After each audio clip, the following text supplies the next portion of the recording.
Hi, this video will be covering basic searching techniques for the database PubMed. Be sure to access PubMed through the NDSU Library's website so that you will automatically be connected to full-text articles where available. I'm going to start with a basic search for nursing homes and COVID-19. Unlike other databases, PubMed works best when you don't use quotation marks around phrases, like nursing homes. PubMed can identify and search for the phrase without the quotations. This search gives us 961 results, which is more than we want to read through. We can try to reduce that number in order to find the most relevant articles. On the left is a column of filters.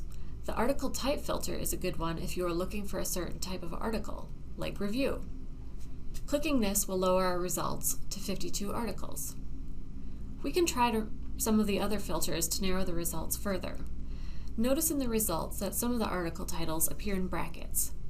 This indicates the article is in a language other than English. There is a filter for languages, but we can't see it at the moment.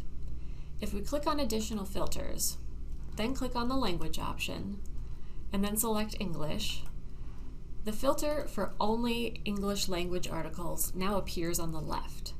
However, it is not activated until we check the box next to it. I encourage you to take a look at the other filters available and select the ones that best fit your research needs. One thing to note is that the free full text may seem like a useful filter, but I don't usually recommend this one.